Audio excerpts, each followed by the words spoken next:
அனைவருக்கும் வணக்கம். இன்று மோடி அவர்கள் வருகையால் எப்படி டிடிவியை உள்ளே இழுத்து கொண்டு வந்தோமோ அதுபோல் சீமானை இழுத்து விடலாம் என்று கங்கணம் கட்டிக்கொண்டு பலரும் முயற்சித்து வருகின்றனர். ஒரு வாரத்திற்கு முன்பே சீமானிடம் பேசுவதற்கு மத்திய அமைச்சர் ஒருவரை வரவைத்து சீமானிடம் நேரம் கேட்டு அப்பாயின்மெண்ட் கேட்டு ஒரு வாரமாயும் அண்ணன் அவர்கள் வேட்பாளர் தேர்வில் பிஸியாக அவரை தவிர்த்து விட்டார். இருந்தாலும் எப்படியாவது இழுத்து விட வேண்டும் என்று ரொம்ப தீவிரமாக ஒன்றிய அரசு இருந்து கொண்டிருக்கிறது. டிடிவி போல் மானங்கட்டவரா அண்ணன் சீமான் அவர்கள்? நீ இழுக்கும் இழுவைக்கெல்லாம் வர்றதுக்கு என்ன ஒரு நிலைப்பாட்டில் இருக்காங்க பாருங்கள். எப்படியாவது கொண்டு வந்துடணும்.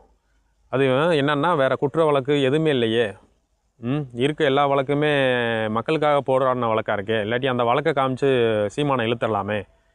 இது பூரா குற்ற வழக்கோ ஊழல் வழக்கோ. டிடிவி வருவார், அவருக்கு ஊழல் வழக்கு இருக்குது, குற்ற வழக்கு, மற்ற வழக்குகள் இருக்கிறனால அவர் அடிபணிஞ்சு வருவார். அவர் தன் நிலைப்பாட்டை மாற்றி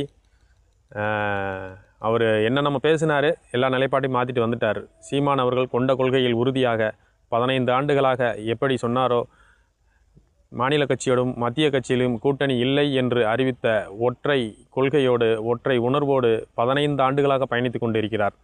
ஆனால் மற்றவர்கள் இன்று அங்கே நாளை எங்கே, எப்படி எங்கே வேணாலும் மாறிக்கிட்டு ஓபிஎஸ் கூட இருந்தவர் வேறு இப்போ திமுகவுக்கு போயிருக்காரு. எப்படி ஏமாத்துறீங்க?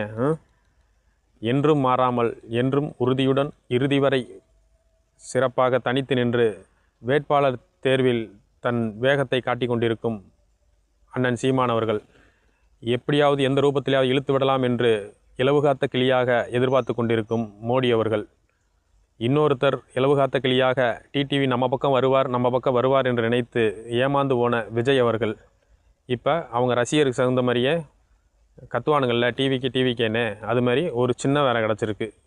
விசில ஊதிக்கிட்டே கிடங்கடா, விசில ஊதிக்கிட்டே. என்றும் மாறாமல் என்றும் உறுதியுடன் இருக்கும் அண்ணன் சீமான் மாற்ற முடியாது தமிழ் தேசியவாதிகளே. வணக்கம்.